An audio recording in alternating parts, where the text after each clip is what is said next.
was standing downstairs waiting to get on the tender, and I saw other people getting on another tender for when they do excursions. So the excursion people get off first, but I wasn't on an excursion. I just had to get off to run a race. So yeah, I asked someone on the cruise ship. It could have been a disaster. Hey, cutie. And she made a big rack of ribs for me. I remember I was like, oh man, I'm like the king. And it was very soon after that that I was like, I think it's time to make a change.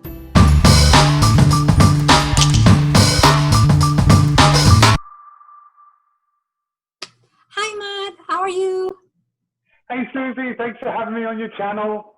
Oh, I'm so excited to have you because I've been obviously a fan. You know this because I try to comment. Not always I can comment on every video that I watch of yours because you're very prolific. You have a lot of videos, but I try to always say something, at least acknowledge that I watched your videos, and you have. And it's always appreciated because the comments are the reason that I make videos. It's right.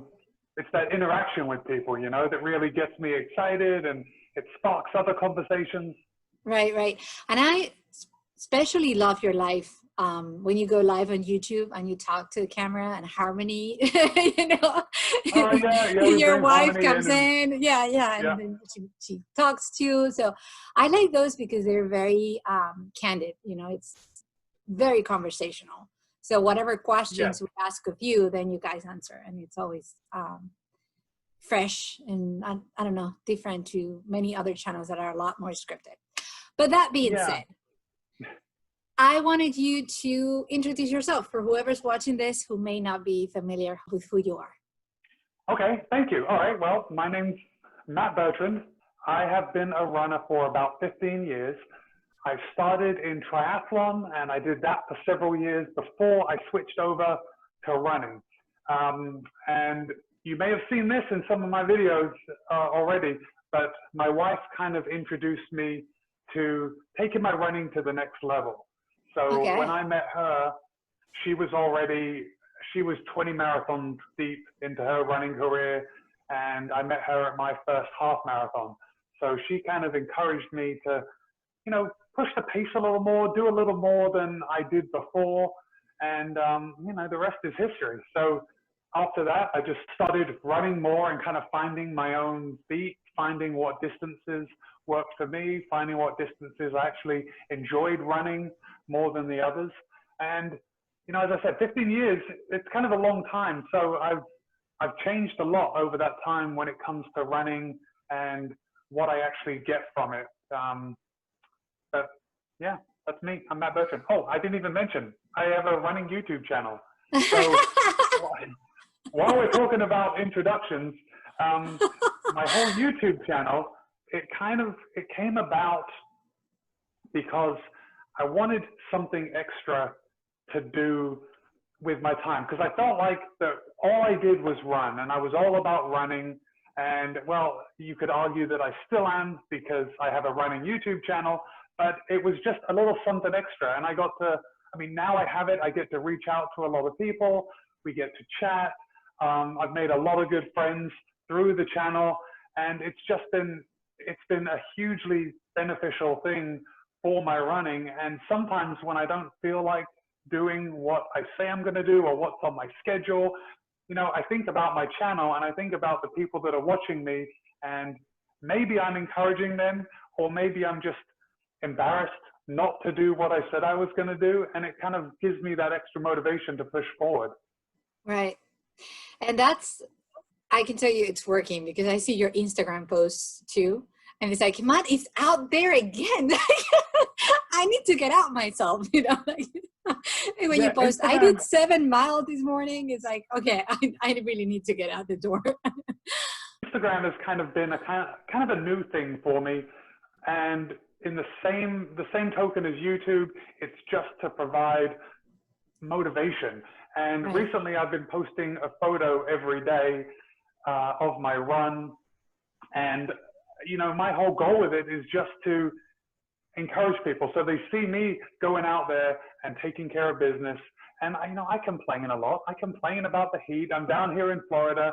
I complain about the weather. But, even when you don't feel like it, it can still benefit you. You have to a lot of the stuff I talk about is motivation and discipline. And I wouldn't say I am an incredibly motivated person when it comes to it, but I do have that discipline, and that helps me get out the door. And I found that motivation can come after the fact.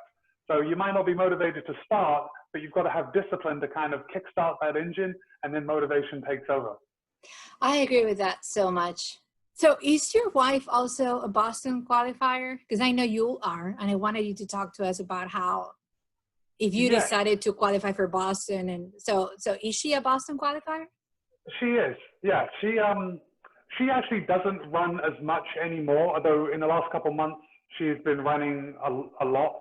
But she stopped racing marathons 10 years ago, maybe 9 years ago. But she ran Boston in 2003. And if you ask her, she wasn't really a fan of the race. You know, she did it because she qualified, and she qualified by a lot when she was running. And she wasn't really a fan of the race. If you ask her what her favorite race is, she'll say New York City. And it's just a different atmosphere. And, you know, Susie, you're going to get to Boston one day, and you'll see the difference. Yeah, no, you will. You definitely will. I am determined, but we'll see. I mean, anything could happen. Boston's it's different because obviously to get there, you have to qualify. And the qualifying times, you know, they're not super hard. You know, I think most people can qualify for Boston with the right training, with the right commitment to the training, and you know that counts for a lot. It's not just about running a fast time; it takes work to get there. But I think it's reachable for a lot of people. And when you get to Boston, they line you up in your corrals with, I don't know, 1,000 people all around you, but you've been seated, and everyone around you is pretty much exactly the same capability as a runner as you. So you are running with people for the entire race. So it's quite surprising because I do a lot of smaller marathons where, like the last half, I'll be running on my own for most of the race. But no matter how fast you run at Boston, you know, a mid-packer like me, no matter how fast you run, you are always going to be surrounded by loads of people. And it's pretty fun. It's pretty fun to have that because you've always got someone to help you dig deep and, you know, just give it that little bit extra. Right. Very cool. So how did you decide that you wanted to maybe attempt to qualify for Boston? Did you want to, or did it happen by accident? You know, it was never really something that I gave too much thought. So I first qualified for Boston in 2007 at the Manitoba Marathon in Winnipeg. And I think it was probably my third marathon that I'd run. But the great thing about marathon running, and I'm going to jump again and say that the marathon is my favorite distance. That's awesome. The marathon really takes something out of you, and it demands a lot. It demands strategy as well as training. And so I didn't have a lot of experience with the marathon. And when I went out to the Manitoba Marathon after running a couple before that, you know, I had pushed myself and I finished these marathons absolutely exhausted. But the difference between Manitoba and the other ones was that I started off a little faster. And I remember when I got to the halfway point and I was running, I think I was running with Harmony at that point. And I said, you know, I'm looking at my watch and all of a sudden I'm realizing, hey, I'm on pace to qualify for Boston. That's gotta be so awesome though. Yeah, you know, the first time you realize, now a little bit's changed in those years because back then they gave you an extra 59 seconds. So I think back then my qualifying time was 3 hours and 10 minutes, but you could run a 3 hour and 10 minute and 59 seconds and still get in.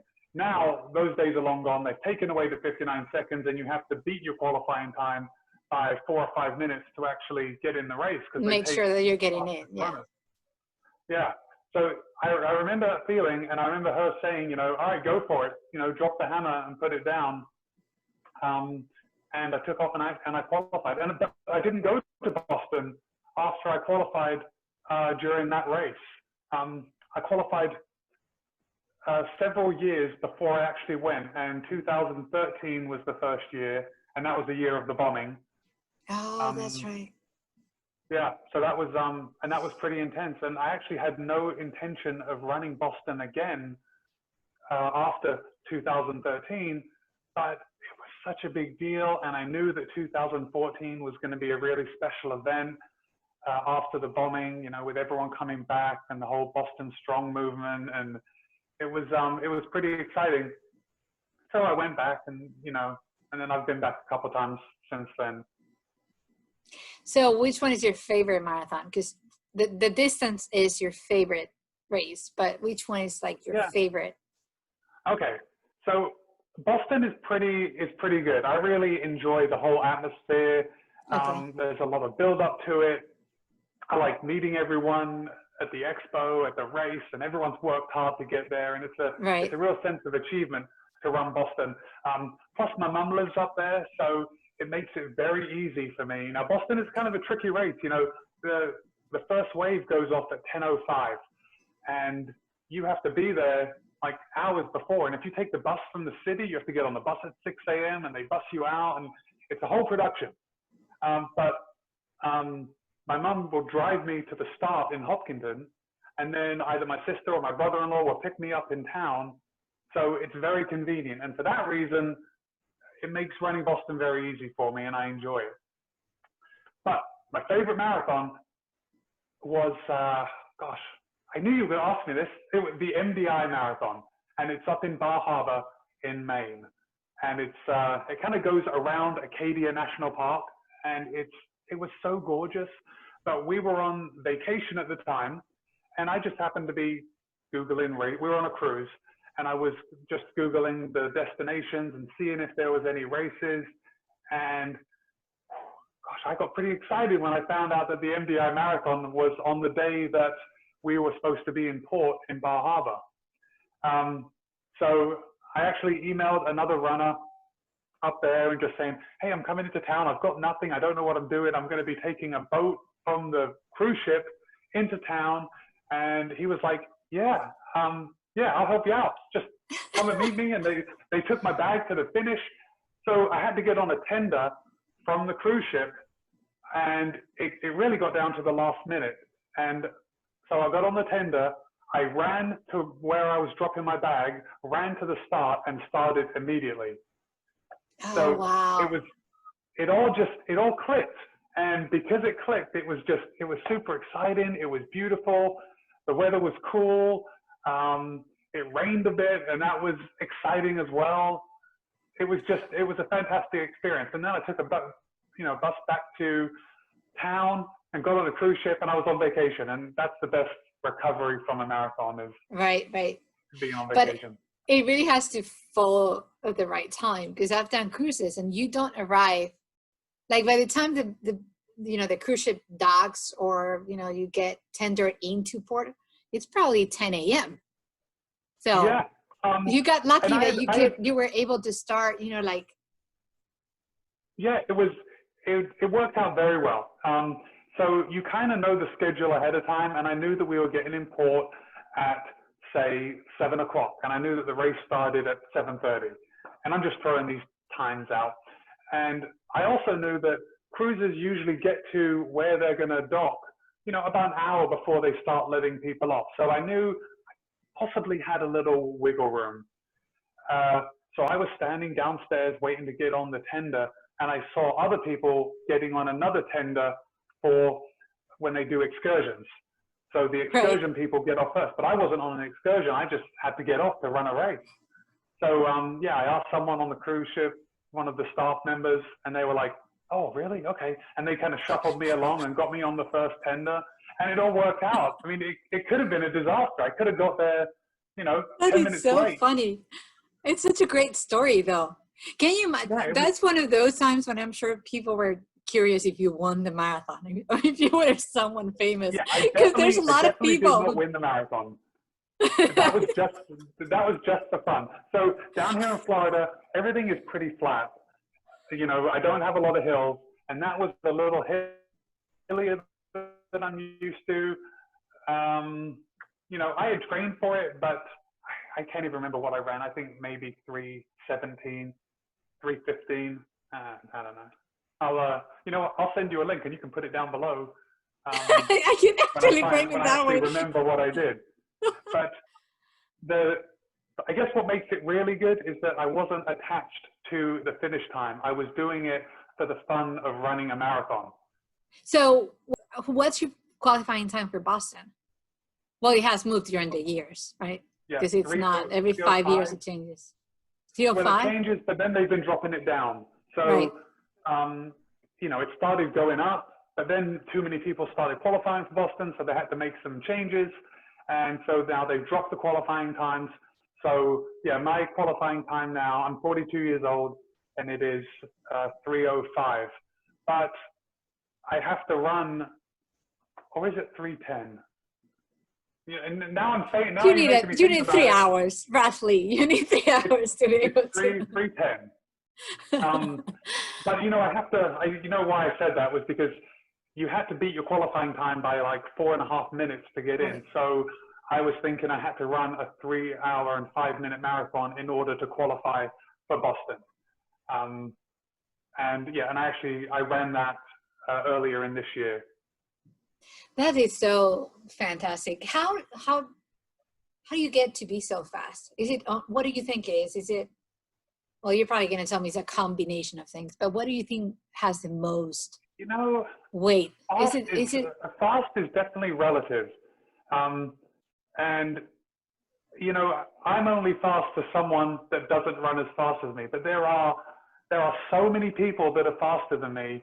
And for me to ask them, you know, what do they do to be fast? Well, you know, and I'll walk right into your track. It is a combination of things. You know, it's dedicated training,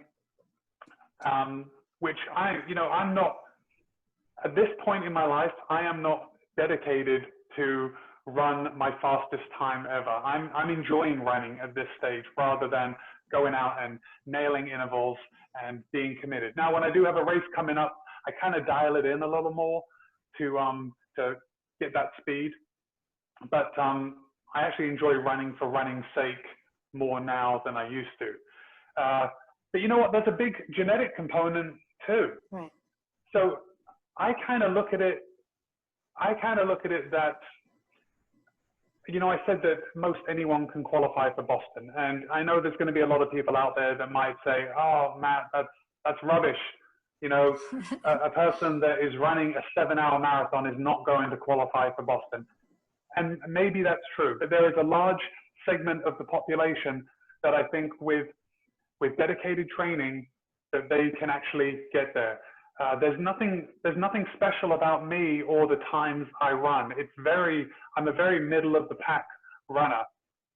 I've been lucky enough to win a few races, but that's only because they've been very small races. You know, when you get the faster people that come in, or races that offer prize money, that brings in a lot of faster people. So yeah, we can't discount the genetic or innate aspects of someone that makes them a better runner. You know, VO2 max can only be moved a little bit.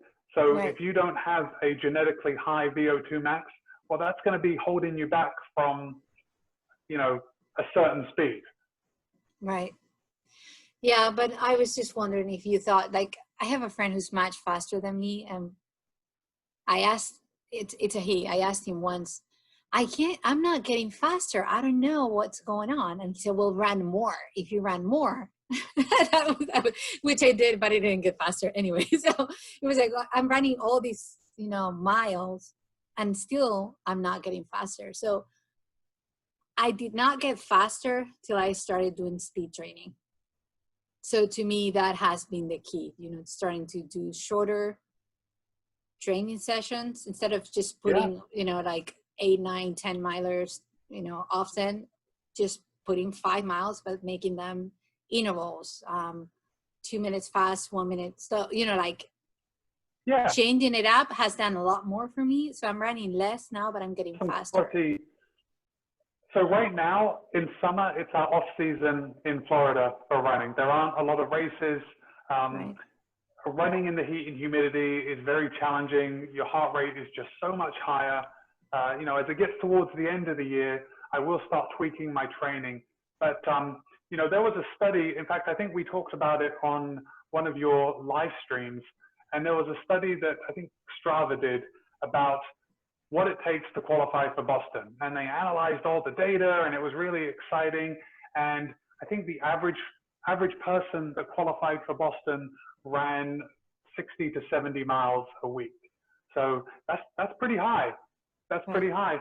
And, you know, with running a lot, with running more mileage, that just teaches your body so much stuff. You become more efficient. As you become more efficient, you're not expending so much energy. So you're going to be running at a lower heart rate. If you're running at a lower heart rate, when you pick up the pace, you'll still be maintaining a sustainable heart rate for that pace, which could be a Boston qualifier pace, or it could be personal best, anything like that. But that's not the only piece of the pie. You know, then you have to actually train your body to run faster. And of course, you know, we know that there is a most efficient cadence to running, and speed is just it's a formula of cadence and stride length.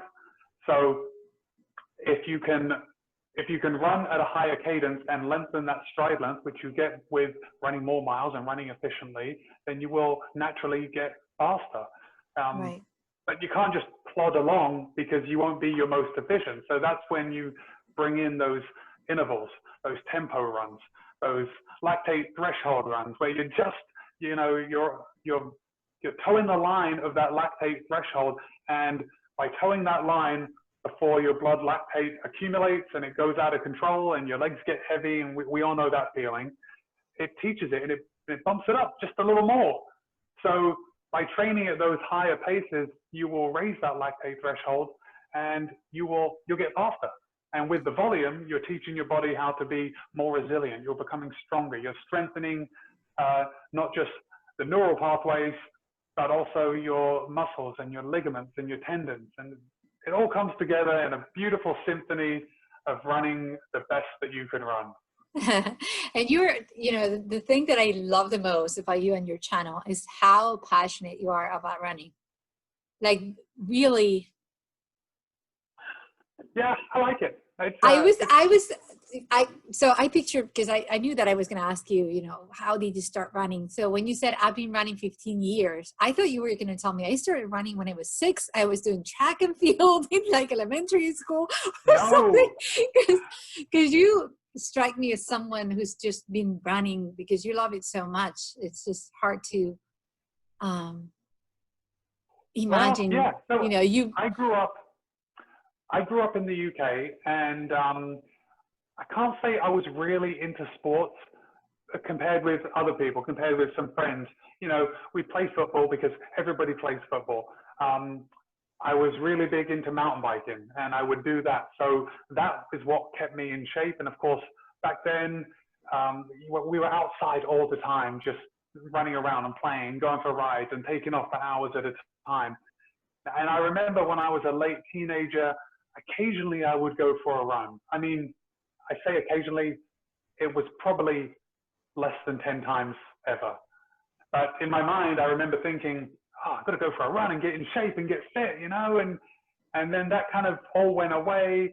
And then, you know, when you're in your 20s and early 30s, you have like a certain level of fitness just from being young and active. Right.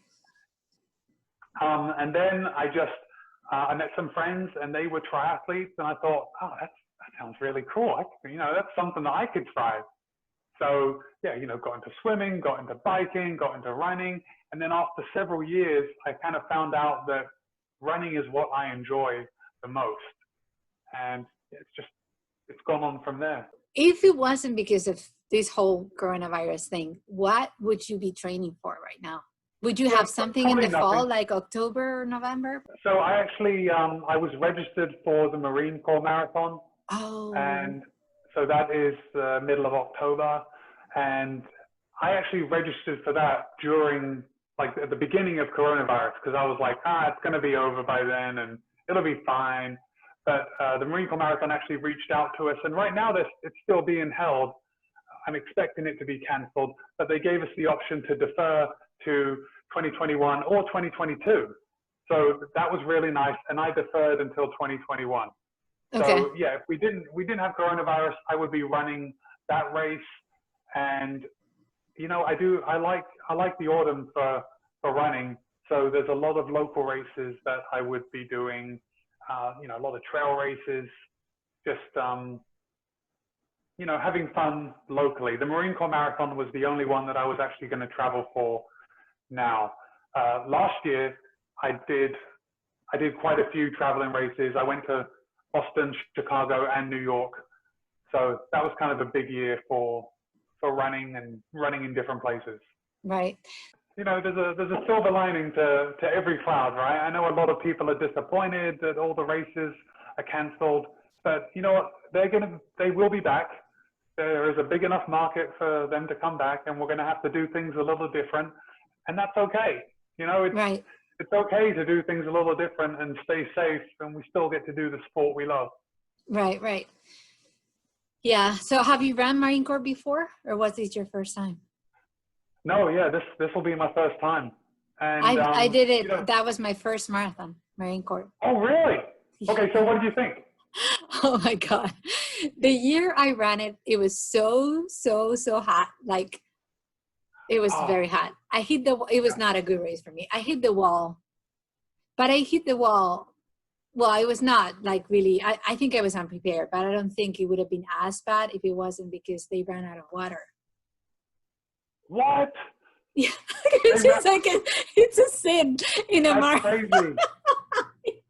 Yeah. So that's crazy. There's a loop that goes around, I think it's mile 16. And there was supposed to be, I can't stand Gatorade for starters. So they had, how big marathons or most marathons, they have water and Gatorade. Yeah. I had my goose because I had my strategy with a goose. So I carried enough on my person, and I was going to grab water and then take a goo every other water stop, I think. Okay. So I had my goo in my hand. I had like even open and everything. And I reached the table. They don't have water. So you can't take your goo because you're not going to take the goo without water. That was a mile 16. So I took Gatorade. It didn't agree with my stomach. I was nauseous. I was so thirsty. And then after that, like mile 17, I saw my husband and my son, and they had water. They had a bottle of water, and I drank there. And then I was not able to drink again till the end, like mile 22, because they ran out of water there. And it was so hot. It was, I remember going, there's a bridge. You have to beat the bridge, okay, which I had time. I was doing good with that. But I go over the bridge, and it's like blazing hot. The water is like, the sun is reflecting on the Potomac. Like it feels so hot with the asphalt on the bridge and over the water. And I look around. I think I'm running, but I look at my feet. I'm not running. I'm just trying to power walk because I was like so hot. I look around, and it's like The Walking Dead. And I see like a mirage, like the bridge says like this. And I see there's someone, I'm like, okay, there's water. There's gotta be water there. So as I get closer, it was a policeman, and the policeman, he was yelling, "There's water 3 miles ahead. Come on, guys, keep going." 3 miles? I almost punched him in the face because it was like, okay, I'm about to jump on the river. Like, I was so hot, so tired. Oh God. Yeah. And that was true. Like there was water 3 miles after that. So there were like a full 5 miles from mile 16. They ran out of water. So probably like 6 miles that they didn't have any water in any of the water stations. It was just Gatorade. That just sounds horrible. And you had also, it was your first race. So you were struggling with first time running that distance. Oh my God. It was, yeah. I remember. So How many marathons have you run? I've run 2. Then after that, I did Philadelphia. Philadelphia was much better. But Philadelphia is in November. I'm trying to think. The year I ran it was November 18th. So it's later enough in the year that it's not, it's not going to be hot. Yeah. So it was, it was like 55 degrees. By the time I finished, it was like 62. It was perfect temperature. And they have, that does sound nice. They have water. In Philadelphia, they have water every 2.5 miles. So even if you miss one water station, you have more ahead. Yeah. It's phenomenal. Good. Yeah. Well, hey, I've got something good to tell you. If you've only run 2 marathons, it definitely gets easier. Like the 3rd and the 4th and the 5th, you've had so much practice that just, you know how when you first run a marathon, it's like it's a big deal to cover 26 miles. Yes. But once you've done that a few times, it's like you remember and you realize, hey, I can run 26 miles. That's no big deal. The only difference is that I need to run it a little bit faster this time. So it kind of removes a barrier from your brain after you've done a few marathons, and the distance is taken out of the equation. And I found, I mean, marathons are always hard, but you don't have that like you do in the first couple where it's like, am I going to do it? Well, you're definitely going to do it. It's just the time that's the only variable. You still did it. It's that whole experience with it being hot, with there not being water. You overcame so much more than just running a marathon. I mean, anyone can run a marathon in 42 degrees and, with that is true. Food and water, and it's a lot easier. But you raise the temperature, you take away the water, it makes it a pretty impossible feat that you actually did. So, you'll probably never have one as bad as your first one. So what is your strategy when you're running a marathon? Do you carry gels with you, or did you just, because some people don't just drink water and keep going? Yeah. So my strategy is generally 3 to 4 gels. And I think it depends on the temperature of the race. I know that I will always bring 4 gels, but so I usually bring 4 gels, but there have been races where I've only had 3. And I will usually take them, I don't know, every 45 minutes. And I usually take them with water. I have taken them without water, which, as you said, it's not ideal, but I figure there'll be water again in another mile, and I'll have a drink then, and everything will be okay. Goo is my, hey, cutie. She's going to kiss me. Honey, go. Goo is my gel of choice. That's only because I've only had a few others. I used to use Hammer Gel, and Hammer Gel's just a little too runny for me. I generally like the thicker consistency of Goo. Yeah, just goes down a bit easier. I like that you actually can, this might sound disgusting for some people, but you actually can chew on it. Yeah. Or you have others, they're like so fluid that it's sort of more like a drink, but the Goo, you can actually like. Well, that's one of the big things. That's what you have to train with, because different things they're not gonna sit well with you every time. And if Goo or another brand works well for you, then that's what you've got to stick with, because I tell you, you don't want stomach issues when you're racing a marathon or a half marathon. Right. Any long distance than that, stomach, or running at all, in fact, you don't want stomach issues. There's really nothing worse than that. I don't think we have to say any more about it, but you just don't want it. Yeah. So do you have any like routine before a race? Is there anything you do? Okay. So because I've been running for quite a long time, I mean, not once since I was a kid, but because 15 years, I've calmed down a lot over the years. So I remember my first marathon was the Miami Marathon, and I didn't sleep a wink the night before. Just so excited, so, just gung-ho. I'm just want to get out there. And then through the years, there's been other races where I haven't slept the night before. And we know now that you don't have to sleep the night before. It doesn't actually impact your performance. Right. It's 2 and 3 nights before that make a difference. So I remember the last time I didn't sleep well before a race, it wasn't a big deal. It was like, you know, it's life, it's normal.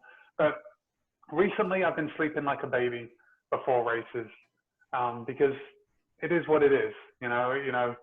And you have peace of mind now, right? Yeah. Because after 15 as years. As far as like routines, generally, I mean, no, I don't have any like, nothing funny, like I have to wear one red sock or one blue sock or a special pair of shoes, or, you know, brush my teeth with my left hand instead.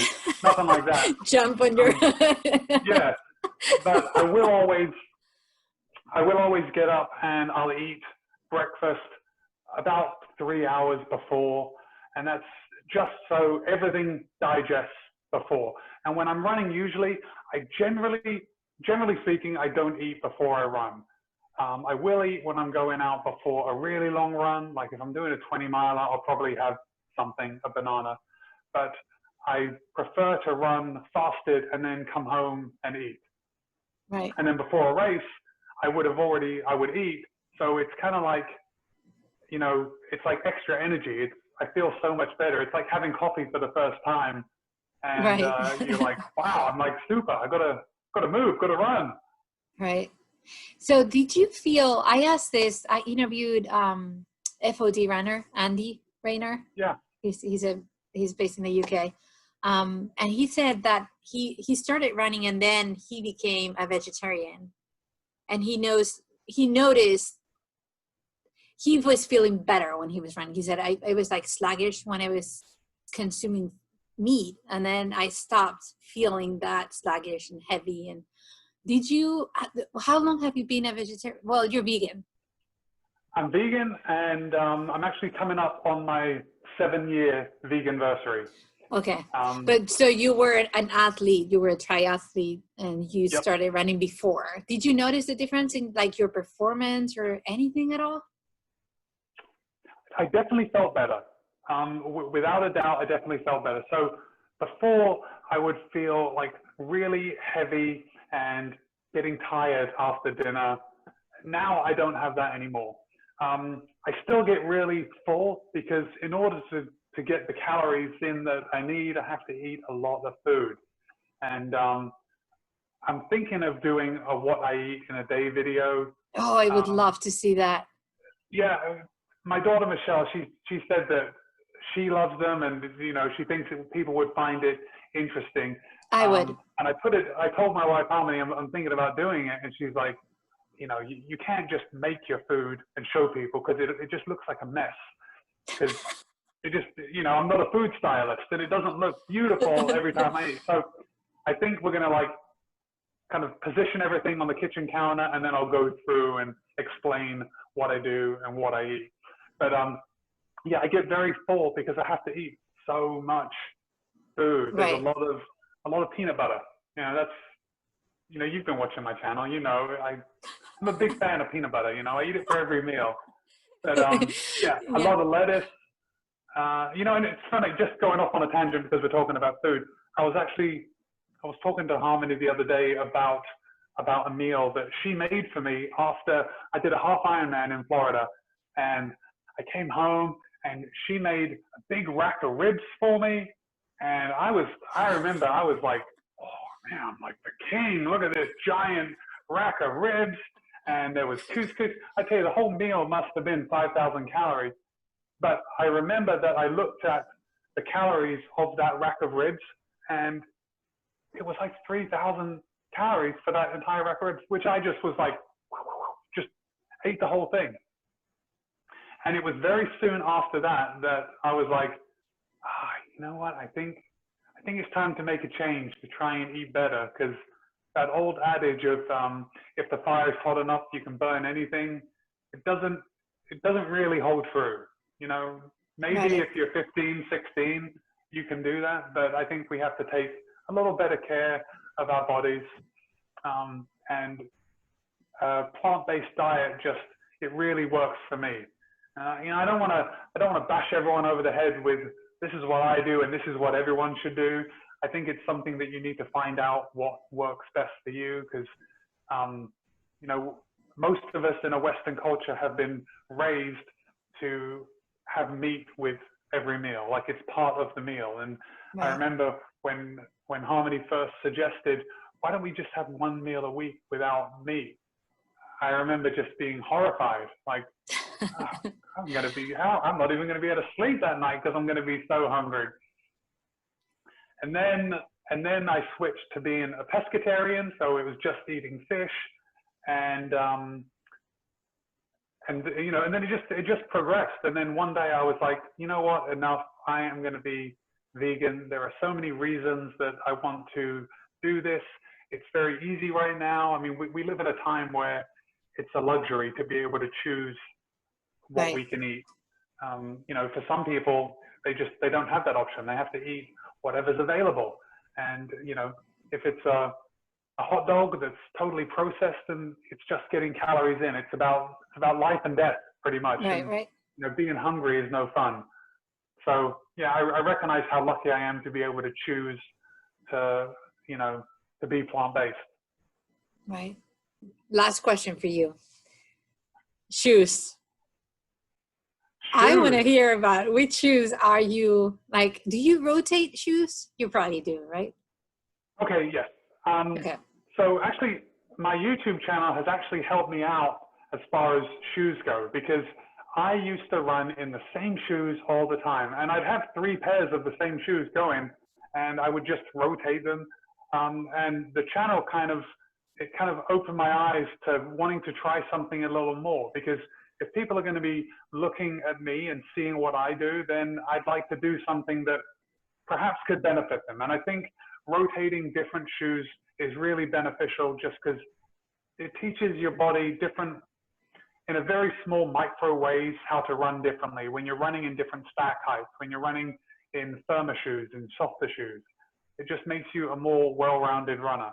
So yeah, right now I'm rotating 4 pairs of shoes. I do have a pair right down here in the box that I'll be doing an initial review on. I was actually planning, hold on.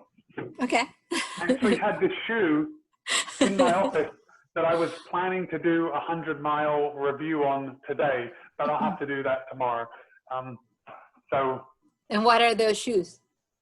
Those are the Reebok Forever Float Ride Energy 2. It's a mouthful. I know. Why do they make them so long? They keep adding stuff to the. Yeah, they just add another word, and it makes it that much more exciting and that much more compelling. You're faster. The more words you have in the name, you get faster. Yeah, you know exactly. Yeah. And it's funny. I was talking to another running YouTuber, Running with Mark, and we were talking about all the shoe review YouTubers out there, and the success that those guys get, because as runners, we love our shoes. You know, it's well, that's where most of the money goes. You know, you buy a pair of shoes, a decent pair of shoes is minimum $100, minimum.